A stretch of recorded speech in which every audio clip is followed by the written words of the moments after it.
And we're live. Do your best, Bill O'Reilly. We'll do it live.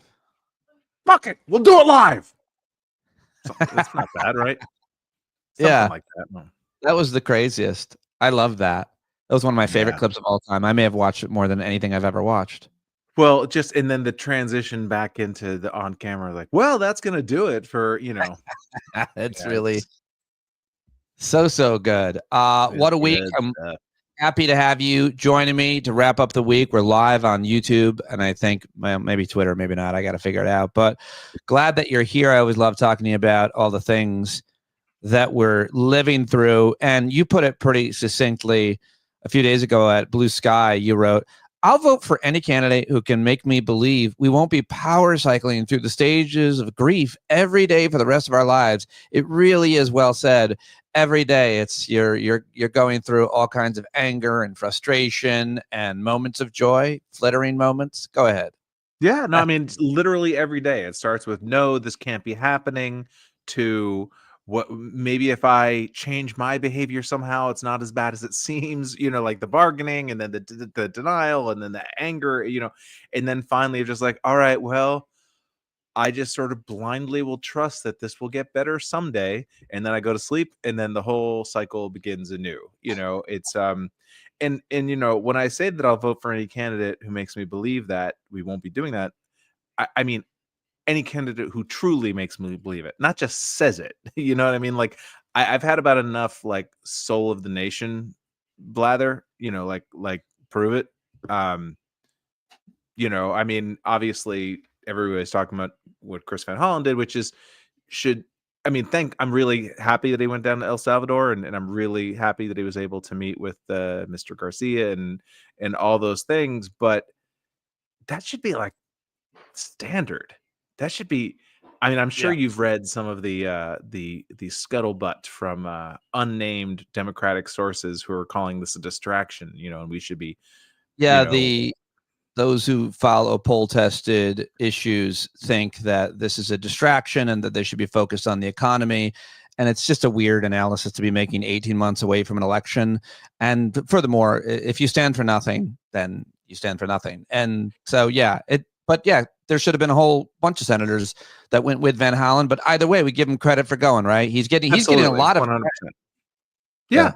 And I hope that it encourages a lot of them to be like, oh, like there are things you can do if you think even just slightly outside of the box. And it's not even the box that you're in, it's the box that your consultants have told you in, which is considerably smaller than the actual box. I mean, I understand that when you're an electoral consultant, if that's, it's one of those when you're a hammer everything looks like a nail situation. But it's not just about winning elections. It's also about being a public servant once you get elected. It's about doing the job, not just getting the job. And it feels like, people being abducted off the street. Yeah. Like if you're not fighting that, then what are you doing? Somebody on Blue Sky, I don't remember who, kind of made the observation that all these consultants, what it always ends up, they're always arguing against doing something. We shouldn't be doing this. We should be doing this instead. We shouldn't be doing this. But the things that they say that they should be doing always involve really not doing much other than maybe putting out a stupid fucking press release or 3 lines in your stump speech. I heard it's in an interview, Jamie Raskin yesterday said, and I thought this is really important, and I wanted to echo this as many ways as I can. He said, we're not just legislators anymore. Now we have to be leaders and, more importantly, organizers. And I think that is so true. Organizing at the local level, which I and others in my community, you and your community have been doing for a long time. But also, these rallies with AOC and Bernie Sanders is not just a rally. Every person that goes in there puts their email on a list just to get a ticket, just on the way in. So that is organizing. So what do you think of the idea of, talking about actions speak louder than words, Van Hollen going, Raskin's point about being organizers? That's what congressional, quote, leaders have to do right now in every district in this country. Yeah, it's like the cameras are pointed in one direction. They're not pointed at us, they're pointed at them. And so the people who are in front of the cameras need to do the work of organizing the people who are not in front of the cameras. You know, the people who have the bullhorn, who have the microphone, they need to step up and act as organized. I mean, I guess the word's organized, but like Yep. some sort of fulcrum around which people can gather, to find information and to give voice to the sort of general frustrations. I mean, how can anybody watch these Bernie AOC rallies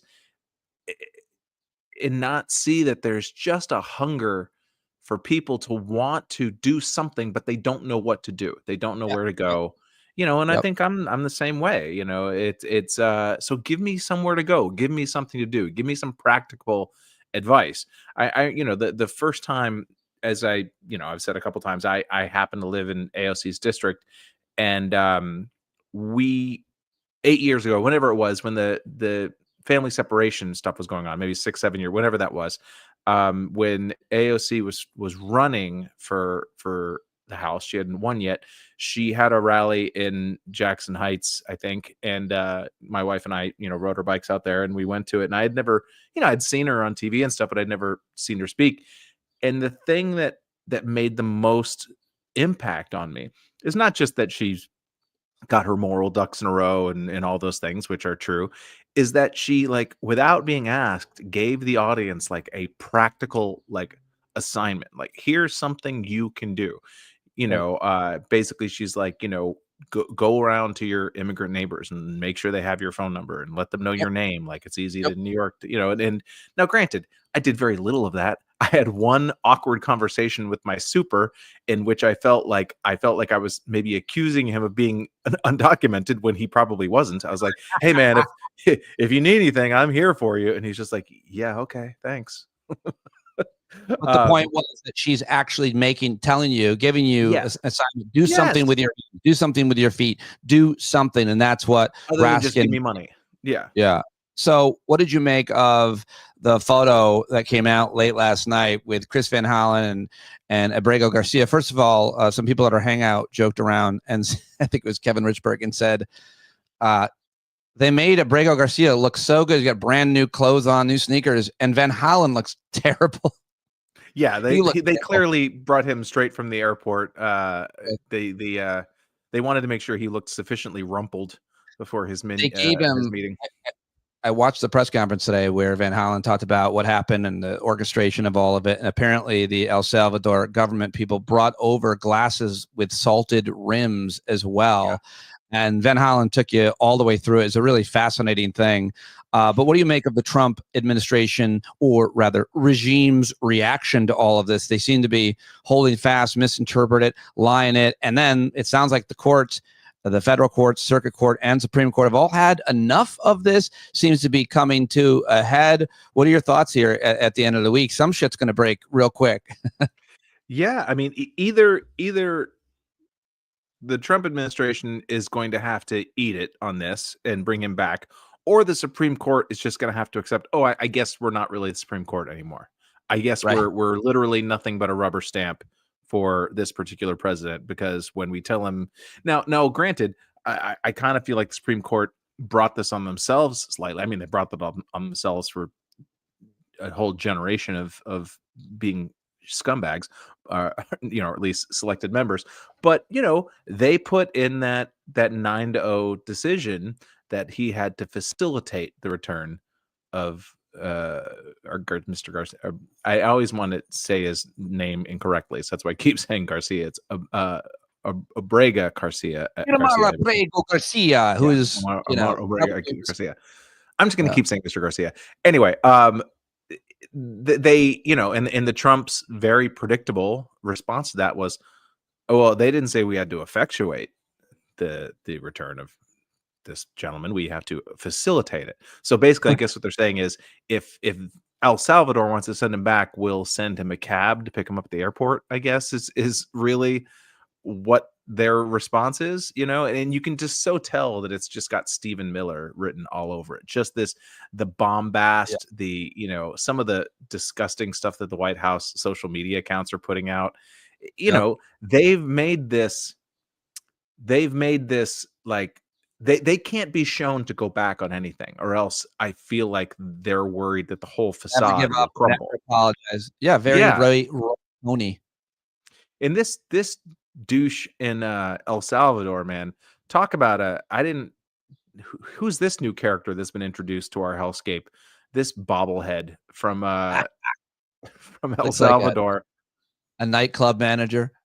Yeah, absolutely. Or he's like the guy who'd be selling meth down in the club basement, like in the dance club basement. Like he'd be the guy that you go to. Um, but yeah, it's a sad state of affairs, obviously, and I just the way they're acting and the way El Salvador is acting, it's like, do they never think that Trump is going to be out of power? And, I mean, maybe the short answer is yes, that's what they do believe. But I mean, this is a guy who's 80. This isn't, I don't, we've discussed a number of times, I don't think that this, whatever snake charmer magic he has on these people, or whatever devil's bargain people have made in their souls to support this guy, I don't think that's necessarily transferable. I really don't. I I don't don't either. know what they imagine is going to happen once Trump dies. And certainly they shouldn't be so confident about it that they're putting like real targets on their back to Yeah, where, yeah. I think Van Hollen didn't say publicly, but it must have been at some point, it must have been communicated to Bukele that, as you just said, Trump's not going to be here forever, and you could end up The Hague, or we could just defund, all these contracts you have, or you could just let us see the guy, show us that he's live, let us talk to him, and those threats are going to keep going because Congress does have some power in the future potentially. So I think that's probably a pretty fair conclusion assumption. All right, well, that was obviously the big. And you also have to wonder, like, what was the primping session like? How like clean, how much cleaned up was this dude before he met with Senator Van I Hollen? hope we get that story. I hope we get that story at Yeah. some point. And I wonder what he was allowed to say and what warned not to say. I mean, like, don't say anything bad because this Van Hollen's going to leave and you're going to be here. Can't you see this dramatized in a feature film someday? Van Hollen's on the road to the prison, this fucking horrible prison, the drama of the scenes inside that prison. Let me ask you this. I knew I wanted to ask you this. I always love kind of your moral clarity. What do you think of the Republican congressman who the Department of Homeland Security, Kristi Noem, went down there and she let them in, not Democrats. She let them in. And what do you think of the idea of any person at any point taking a picture outside the cell where men are literally piled up, staring through their bars at you? It reminded me of being at a zoo in a way, but it was like very dehumanizing and disgusting. Well, what is that when you take a picture? And that these prisoners are being incentivized to, like, they didn't just decide to stand in these neat rows behind bars to post these photos. It's all choreographed. Yeah, it's all choreographed. Yeah, but I mean, choreographed or threatened. I mean, who knows what is forcing? And I'm sure they're like, all right, face tattoos to the front, please. You know what I mean? Like, everybody that's covered with tattoos, they're setting right up front. I mean, it's repulsive, and it's you run out of words. You feel bad about making that joke right now, and I love it, and I think it's a great joke. Most tattooed in the front. Yeah, absolutely. They're like, we're ranking by height. They rank by face tattoos. I mean, it's you run out of words to describe this, and I don't think that anybody even. I don't know that they've thought a lot of this through. I mean, obviously, you're seeing a lot of the ships leaving from China. Apparently, a lot of the shipping containers have been canceled. Because of tariffs. And so that hasn't affected the economy yet, but like, because there's like a lag time, I don't know however many weeks or months it is for these ships to cross the ocean, but all those truck drivers are going to have nothing to drive. And so I don't know what's going to happen in June, July, August. And tourism is in the shitter. And I would love to ask the question of all of these Trump supporting comedians who talk about how, the left is so bad for comedy. And it's like, well, I'm curious to see what the New York and LA club scenes look like over the next year or two. Because I mean, and it's kind of like, I don't know if it's a dirty secret, but it's like, on a Saturday night or any night, going to the comic strip or, Stand Up New York or one of the clubs in the city, I don't know, conservatively 25% of the room is from another country. Yep. Because that's in the same way that we would go to the Louvre in Paris. It's like people come to New York City and they want to go see a stand-up comedy show. That is part of the appeal of coming to New York. And I really feel like the comedy scene in New York is going to take it in the face. So is every other tourist state attraction and anything else. I mean, and even like business trade shows and so on, where people come internationally, and obviously academic institutions, for any reason, we're going to take billions and billions of dollars of losses for people that just don't want to come here out of protest or confusion. They're worried about getting stuck in purgatory at JFK. I mean, and the die on that is cast. It's not even like the tariffs, which is like, oh, maybe they could go away or they could be rescinded or whatever. It's like, no, people already have it in their head that America is bad news, and people have already canceled the trips. And I guarantee you, they're not making them right now. And not only that, it's like, it's not even going to be pleasant for us to go anywhere. Like, it's just, right. I always knew that that countries had animus towards the United States for valid reasons and for invalid reasons or whatever. But I never really thought of us feeling like a pariah in the world. Do you know what I mean? I thought of anything of being like the bully and maybe being self-centered and egocentric and all the things that Americans are cliched as around the world. But I never really thought of us as being like scum to other countries. And I really feel like that's the way we're going to be thought of by a lot of people. Yeah, no doubt. There's no doubt about it. I mean, remember last week when all the talk was about the economy collapsing because of Trump's trade war, and he caved on that, and you thought, well, that story is not going away. And then this week it was driven by the abduction of this guy, Abrego Garcia. Who knows what it's going to be next week? I like to think both those stories will stay in the news. And remember, just a few weeks ago, it was Signalgate. It's interesting how these stories break and how they drive the day or the week, and how we focus in on them. But I always want to make sure we talk about the things that might be undercovered as well. Well, and but I mean, you were at the point now where we have fucking David Brooks calling for organized resistance to the government. Yes. You know what I mean? It's like, how have we gotten to this point where Bill Kristol and David Brooks are to the left of 75% of our elected Democratic representatives? Guys, women, all of you. Yeah, I think David Brooks, I think the water's warm. Yeah, I think David Brooks quoted Saul Alinsky. It's crazy. It's crazy. It's like crazy. This might actually break through to my dad at this point. Who my dad is a Democrat by all means, but he's definitely a Democrat who respects David Brooks kind of Democrat. And so hopefully this will trickle down and people will sort of expand their ideas of what an acceptable resistance to this looks like. Meanwhile, there was a shooting at Florida State University. School shootings are, I guess, now as American as apple pie and medical bill bankruptcy and all kinds of other things that are terrible. And apparently you ran out of terrible things to list. Well, the death penalty, and I'm looking at the description. I don't want to say his name, but he's a Trumper wearing a MAGA hat. Yeah, and apparently the head of the debate club for the school or whatever said they had to kick him out because he was like, his beliefs were fascist and insane. Yeah, he was quoted, at least by one source, as hating multiculturalism and communism, and then he killed a bunch of people. And Trump responded to that by saying that it wasn't the gun, it was the person. But there was a shooting, and it gets kind of overshadowed. What's weird is I just read a headline where some of the Parkland survivors, of course it was in Florida, they survived Parkland in high school, and now they survived a Florida State shooting. That's got to be a real record to write in your journal. I survived 2 shootings in my lifetime in Florida, by the way, both of them. Well, rule of 3. They got one more shooting coming to them, then they win the prize. Especially if they stay in Florida. Yeah.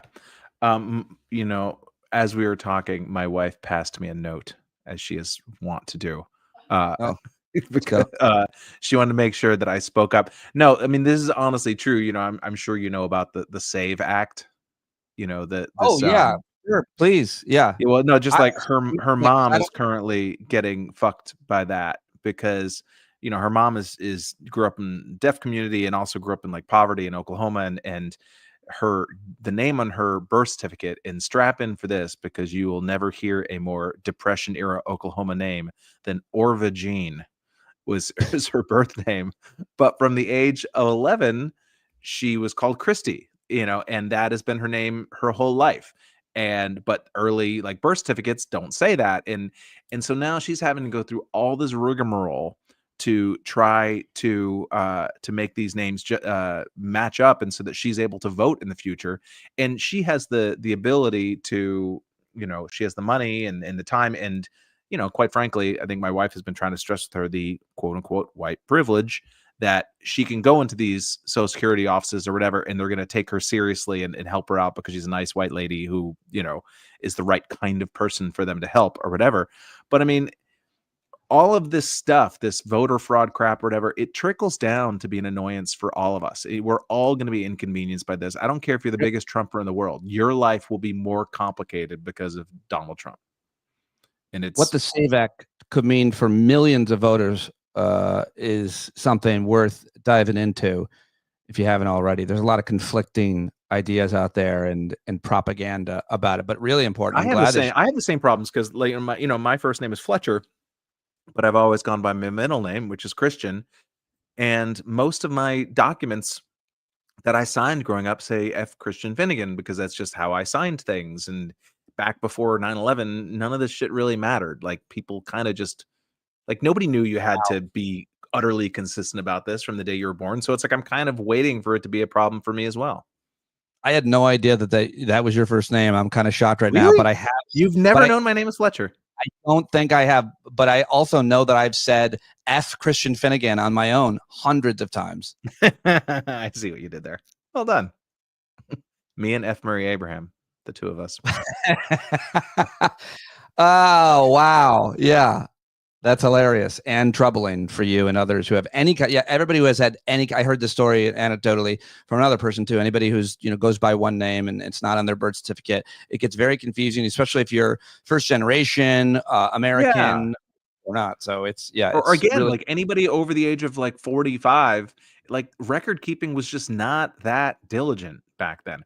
I wouldn't know where my birth certificate is, or maybe I might have one copy of it. I think I got a copy of it, but it's like I don't have a social security card. I have a social security number, but if somebody asked me for my social security card, I don't even know where I would begin to try to find that.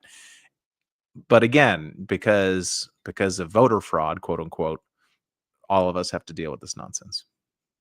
What about those women that went up in the Amazon rocket ship? How do you feel about that? Did you think that was a one small step for womankind? I was so inspired by just the luster of their hair and the tightness of their spacesuits. And They were. I don't mean to belittle all of them because I know a few of them were sort of the kind of people you might imagine would be going on you know, I think one woman was a cancer survivor and had some sort. There were a couple people who were like really qualified, or the kind of people you would imagine would be sent on these sort of PR trips to space. But really, and I don't know that this is true, but I'm almost certain that this entire thing was just a PR campaign for Lauren Sanchez. Like it seems like this whole thing was centered on this is Jeff Bezos's I don't his partner. I don't think they're married, Yeah. but the woman he left his wife for. And if ever a woman in history has looked like someone a middle-aged dude has left his wife for, it's Lauren Yeah. Sanchez. She made a Um, lot of changes to her face, I think. she looked like you know like what's her name in Modern Family? What's I don't know. the Oh, Spanish sexy lady? What's her name? Huh? Sofia Vergara. Yeah, Sofia Vergara. It's like I'm sure that's in his head.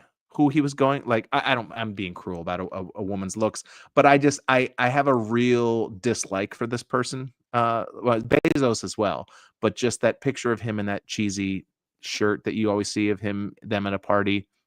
Have you ever seen Jeff Bezos in his like too Yeah, tight shirt? yeah, yeah. You know, I I'm just they're gross, and I just feel like if anyone out there wants to make me a billionaire, here's my promise to you. If I ever become a billionaire, I will go the fuck away and you will never hear from me again. I will not also have to be thought of as cool or funny or intelligent or modern. You're like, I don't need to be an astronaut. I will just go away. And I I just won't. wish that I they won't. would. I'm so much different than you. I will spend my entire life doing good things with my money and then giving press conferences about it. Somewhere in between us is not Elon Musk, who won't go away and doesn't do any good things with his money. You would think, like most billionaires really do, have a hospital, a Just pediatric because they have nothing else to do with it. Like, they need something to do with it. You know, a lot of times, a lot of this charity is just a way to literally do something with your money because you just have too much of it. But Well, no, he's Elon found a Musk, we way to. found out this week, is spending a lot of money on spreading his seed. I had to get your take on that. It felt weird to me that this was not a bigger story because this guy is so involved in our lives. The Wall Street Journal has this whole story about the tactics that Elon Musk is using to manage his quote legion of babies and their mothers. There's a lot of things to say about it. What are some of the things you have to say about this news? Well, at least they'll have each other. Uh, maybe they can all get together and socialize amongst themselves. I'll be curious to see how many of them. It's funny because you know how like in the dark ages or during like the bubonic plague, families would have a lot of babies because uh only a few of them would survive. Whereas like Elon has to have a lot of kids because what is the percentage that will actually continue speaking to him into adulthood? So he has to have, I figure if he has 20 kids, then maybe 5 of them will actually be on good terms with him by the time they turn 18. So I think he's playing the numbers game. Um, and I don't know whether he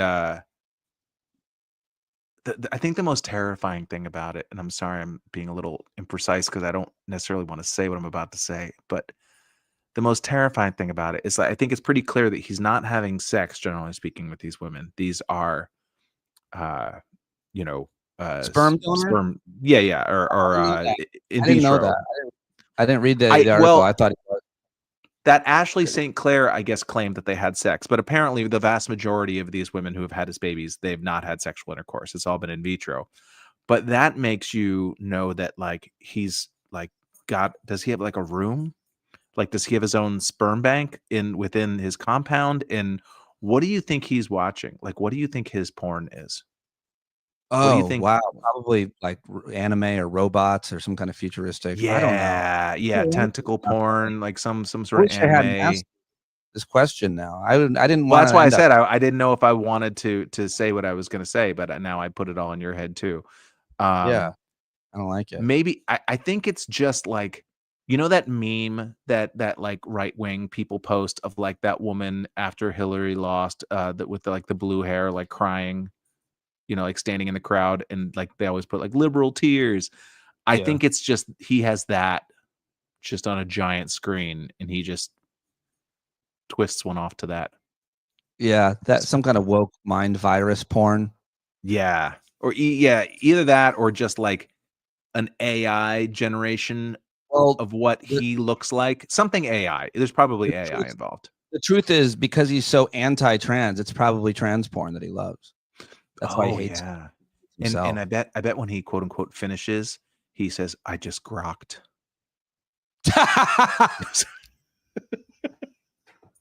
Now I'm glad I asked. Now you saved it. You saved I it. found it. I found it. I found it. Before I let you go, it is Easter weekend. It's a holiday week. You had the Passover, and now you got the Easter. And I know you're probably doing something special. You get a new dress. You're making lamb chops. You're I hiding. You're doing do. some I get my church hat. Um, your egg hunt. You got a new church hat.